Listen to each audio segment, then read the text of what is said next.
Hello everybody, my name's Gorman, I'm from Northern Ireland. I'm here representing the Public Health Agency. I'd like to apologise in advance. I don't have a natural flair for public speaking, and that was before it was like 1,000 degrees outside, so I was due just to sneak in all these slides, but I might be a wee bit slower and I might eat into Q&A, so hopefully that's cool. But yeah, let's just launch back into it.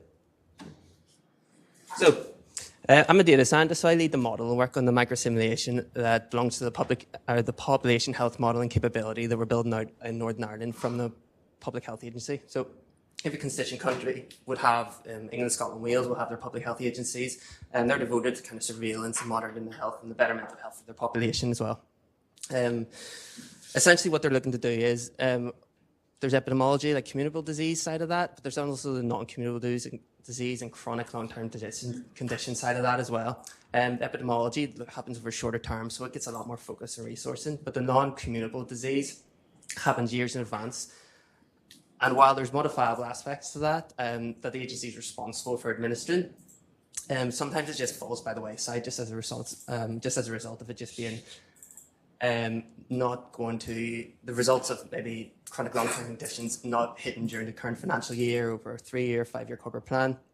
So there's a move to kind of fill that dearth of capability and a dearth of data as well around this. So essentially what we've done is build a microsimulation, a sort of digital twin of Northern Ireland's population in R. I'm not going to focus too much on the R aspect of it. That could be 100 million hours of presentations, but definitely give you a high-level overview of what it does, how we use it in public health policy, modeling simulations and interventions, and essentially trying to get the kind of cost effectiveness and cost utility analysis that's sort of fallen out of the agency back up to the top of the conversation. So this is one of the only slides of bullet points. There'll be loads of visuals coming. So what should a public health model do when it's looking at chronic long-term conditions, look at population health and risk? Essentially what we need to do is look at the evolving demographics of Northern Ireland. So it's like every other constituent UK company, like every other sort of late-stage Western capitalist country where it's like suffering this aging population, significantly aging population. That's going to put health pressures on the health system. It's putting financial pressures on pension schemes. It has a really multifaceted sort of effect on society in general. But we're particularly interested in the health of the population. So that means with evolving demographics, sort of an older population, you're going to see a lot more chronic disease. You're going to see a lot more around palliative care, frailty, fractures, all that sort of stuff. And we want to be able to start to quantify that rather than just having a qualitative sort of understanding that it's going to increase. The second bullet point there is almost a direct corollary of the first one. With aging populations, you're going to have more morbidity. So that's really significant. You're not just going to have more disease in the population. You're going to have more people with more disease, and that's really significant because it's going to put more resource pressure on the healthcare system. So instead of like someone turning up to a hospital, one department, they're going to go through multiple doors and hit multiple departments. And I mentioned this as well. So we want to, because the agency works like any other public health agency in the UK, it works to kind of guide other sort of non-health organisations. They won't have the literacy around DALYs, around intervention metrics, costing and cost utility. They advise other government departments, they advise local government. That just isn't interpretable. And as such, it's sort of fallen out of the agency as well. So we want to try and put these to the top of the conversation again. Prevalence by itself and deaths by themselves are good measures, but are crude metrics. We want to be able to start to quantify what we do. And if we intervene, run a primary prevention simulation, something like this, we want to be able to quantify that appropriately. Okay, prevalence isn't really going to capture an awful lot of the nuance around that. And it's just not the language you use for simulating intervention modeling work. Another key point as well, I won't touch on too much here, but health inequality is a massive emergent theme from established but still considerably important theme coming out of the agency. So we want to start to address health inequalities as much as like the overall health of a population. Okay, so just generally to give you a high-level overview, a microsimulation, it's a really tough sort of modeling paradigm. It requires a lot of computation, it requires a lot of storage. You're working with quite big data sets and requires a lot of data to feed it. It's a digital twin. So what essentially you want to do is you want to build this sort of mechanistic sort of disease engine. So with the sort of risk prevalence in the population, that might be modifiable, it might be non-modifiable. And I'm talking about things like alcohol, smoking, obesity, cholesterol. diabetes as well. With that sort of prevalence in the population and that heterogeneity of risk profile across the population, so it's a microsimulation, so it's geospatially aware. It's everybody's sort of, we have these sort of theoretical individuals that we never look at individually as such. They're more statistical quanta, but they kind of represent the heterogeneity of the risk profile in Northern Ireland across age, sex, region, socioeconomic status. We look at that health inequality component. And what we want to be able to do is, as a function of those sort of socio-demographic attributes, populate the risk for those sort of people. So you can bake into this sort of digital twin, this microsimulation, the risk distribution as well. That's really, really important. I can't understate this, because the risk distribution, if you're building a disease engine, seeding disease as a function of risk, then this risk distribution is going to drive incidence of morbidity. It's going to drive instances of multi-morbidity. It's going to drive instances of preferential morbidity, so those inequalities in health, essentially. I always meant to sort of tidy up this slide, but I think it describes the complexity of it quite well, so I've left it. It does make it a little bit difficult to interpret. So essentially what we have we run a health survey as much as not as well as the rest of the UK, but quite well. But the only problem is the open source aspect of it only will present facets of health. So it'll present a particular risk by a particular facet. So age and sex, trust, health and social care trust, and then deprivation, so socioeconomic sort of status. We want all those together. We want a joint distribution. That's going to adequately describe the sort of the distribution of risk in Northern Ireland's population, and that's really important. It'll have consequences when I explain a few slides on about who you want to target for particular interventions as well. So that's a really not trivial aspect of it. There's one step more as well. So though we have the joint distribution of risk by all these different attributes, socioeconomic ones, demographic ones, risk will also correlate with each other, okay? Someone that's maybe less active is more likely to be overweight, more likely to smoke, and more likely to drink as well. So people that engage in risky behavior typically are not just more at risk, they're significantly more at risk because they're significantly more engaged in these risky health behaviors as well. We want to be able to capture that, because if we're building a high resolution microsimulation, that's what a microsimulation really means. It goes all the way down to the bottom and allows us to sort of build these arbitrary characteristics into a population and describe it as best we can. And if we're sort of saying that we do that, that implies a certain amount of resolution, being able to look at different attributes at the same time, combinations of attributes, facets of health. And this is really, really important. And that's really important because it leads into this. It's a really simple diagram. It sort of describes the most basic Markov process you can. We don't use a strict Markov sort of formalism, but it's we talk of transition parameters and transition rates for sure. Every time I show this, I always get reminded of a parable. It's something to do, like no man steps foot in the same river twice, and the idea is that it's not the same river and it's not the same man. This person, pardon me, don't mean to be gendered. The idea here is that this isn't just the sort of scheme for a model, it's a scheme for a microsimulation. It's a scheme for one person, for one disease. So that means essentially, for every different person, depending on their age, sex, and socioeconomic profile, they'll have a different risk profile. And for every morbidity, that risk profile will translate differently into incidence or probability of disease. So it is a probabilistic model. And we sort of build that disease engine that way. So we take a risk profile, build this mechanistic disease engine off of it.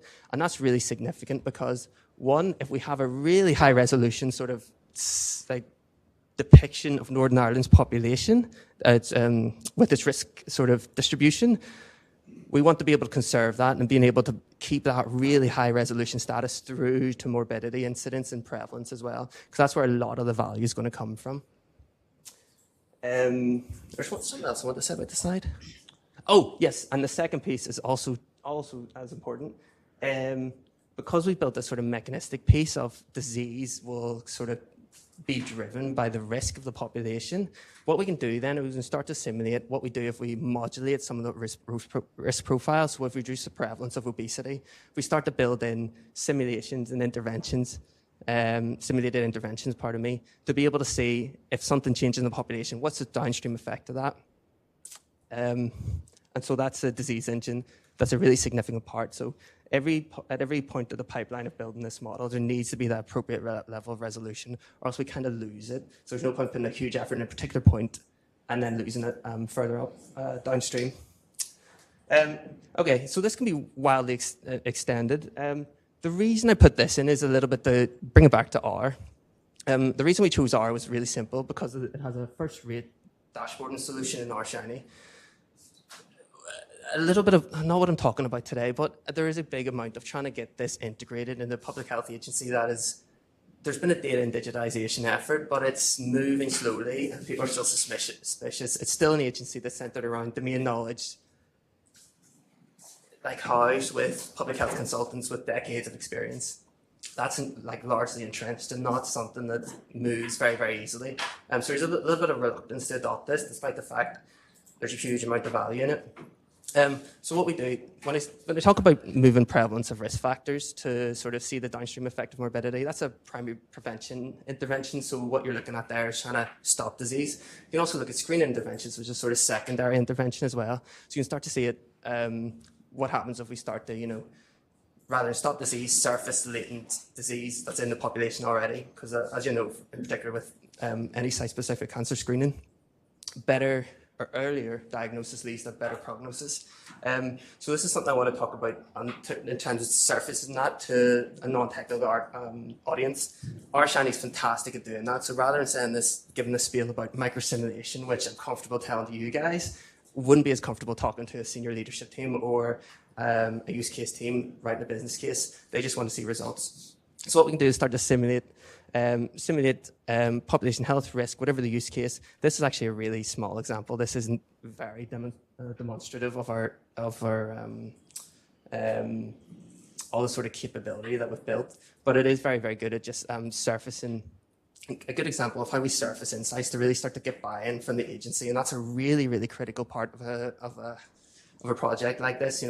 We're not a commercial company that's gone out and won a project and then they almost are obliged to engage with us. Very much it's still trying to get it into BAU, get it into business as usual, try and see where if the business has an opportunity to sort of leverage the capabilities that we have to have the confidence to make that step. In that regard as well, we use this as a good example of the use case team really leant in. So I'm a data scientist, so I don't have clinical background, so I've sort of struggled with that sort of background knowledge that you need to really get all the facets of chronic disease and how it moves and its dynamics. But definitely the best value we've seen is from engaging with the teams, really seeing their organic growth, given surfacing results in a sort of scenario dashboard like you see here. And in that way, they take ownership of the outputs, which they inevitably at the end of the day have to do. But we've built that in. We've engaged with the business team who are able to provide that sort of faceted, sort of specialized data sets. There's still an awful lot of siloed data within the public health agency. It surfaces them, engages them. It goes through that software cycle as well of like a quick iteration, really good feedback loop. So if they don't like something or it's not good enough or they want something else, we can do that. And so the value really starts to take shape once you start to engage the business side of the agency. So people working on actual projects that are going to return value.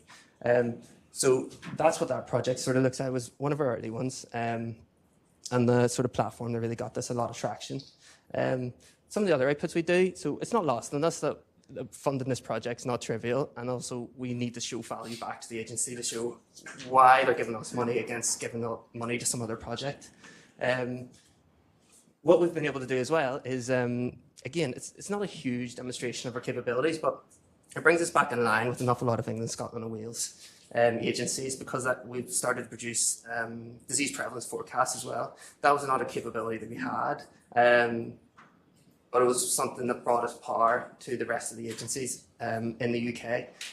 So it was a significant project that there wasn't a huge demonstration of our capabilities, but it was definitely something that put us on the roadmap a little bit. Don't want to focus on this too much, but being a geospatially aware microsimulation allows things like environmental health, environmental risk to start to bear on disease as well. So you can start to look at really faceted use cases like climate, like pollution, like air quality. And you start to be able to run interventions against those, and that's a capability that definitely isn't housed the agency at all. So that's something innovative we've been able to do, and that comes with building a really high resolution model like this. We've also been able to extend it as well. The main ones are mental health. Everybody always asks about mental health. It's something that's, the data everywhere is really, really poor. So they come to us as if we're able to solve that, but there's no data, there's no data. What we've been able to do is extend the model in particular ways to start to use that sort of inference framework to be able to guide what some of how mental health moves in the population and how it affects mortality. So that's learning disabilities, ADHD, psychiatric disorders as well. This is an obesity use case. Essentially, this is the sort of output you're looking at. Geospatial, you're looking at deprivation gradients, geography, comorbidities, and risk stratification. This is a really good use case. This is massive. It's really topical with the GLP-1 rollout. And again, I can't compliment Shiny enough. The outputs of this are absolutely spectacular. Surfacing them to the use case teams as well just drives this. It's not the same as putting out a static report. It's just been a game changer. And Shiny was really the only reason we used R. Not that R was bad in any way, just the default would have been Python. So if you're designing an intervention, what do you do? The intervention part of this is really important. So what we've done essentially is this sort of bit here. So if BMI changes, how does the risk comorbidity change? How does all these disease classes respond? Cancers, all the site-specific cancers, cardiovascular diseases. We've also got sort of neurodegenerative diseases, musculoskeletal stuff as well. But this is where we need to partner with the business. This is really important. What interventions, where are they coming from? What's the funding like? Who are we targeting? And that's the sort of questions we're going to be able to answer. And that's sort of the work that we hope is going to be driven towards this project as well. And then this is the part as well that's most sort of pertinent to this sort of conference. Once you change prevalence, there's two ways to change prevalence. Okay, you can decrease incidence, which is a good thing. But then, so that'll drive prevalence down, but you can also increase deaths, which is a bad thing, but it'll also drive prevalence down. So what you really need to be doing is looking at these more complex parameters. So the incremental cost-effectiveness ratio, it's taking into account all those dimensions, quantity, quality, and cost to saving a life as well. You need to be able to use that more sort of sophisticated, faceted sort of output rather than just using a crude metric like prevalence. Yeah,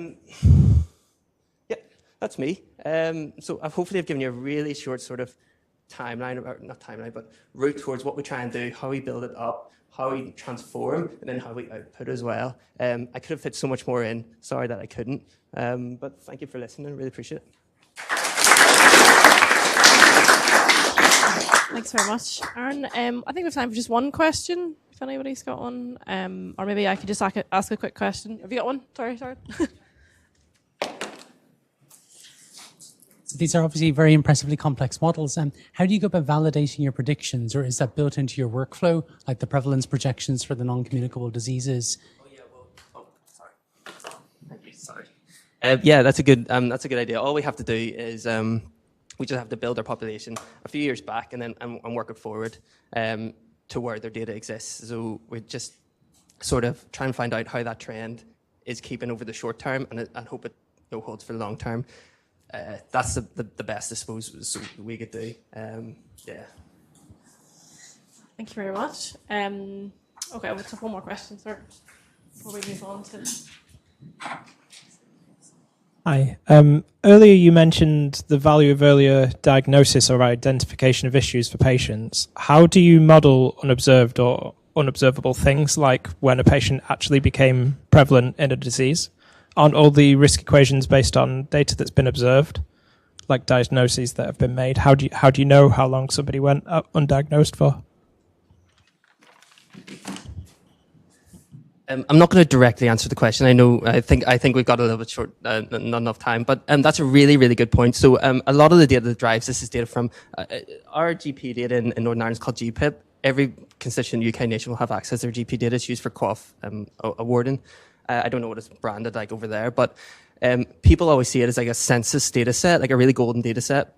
The way we try and look at it is it's not. It's actually a really biased sample. So when you're looking at survey data for atrial fibrillation, for diabetes, all these good things, when you compare them from the GPIP data or whatever your GP data is compared to the survey data, it's hiding diagnoses in more deprived quintiles. So there's a I'm not answering your question, but we're using it enormously for looking at inequalities in health and what's driving that. So we had a big use case where we looked at atrial fibrillation driving strokes in the younger people. Then when we actually went to go see the data we're using, we really have to consider the provenance of that data. And if you go to GP, you have to admit the socioeconomic, more deprived socioeconomic quintiles are just not interacting with the healthcare system. They're just not passing through those data capture systems that allowed us to be able to pick them up. So it's a little bit inferred. It has to be. But what you picked up was really, really important, the provenance of data and how we interpret data as well. It's absolutely critical. GPIP is taken as a golden data set, and I'm telling everybody it should absolutely be not. No one listens to me, so.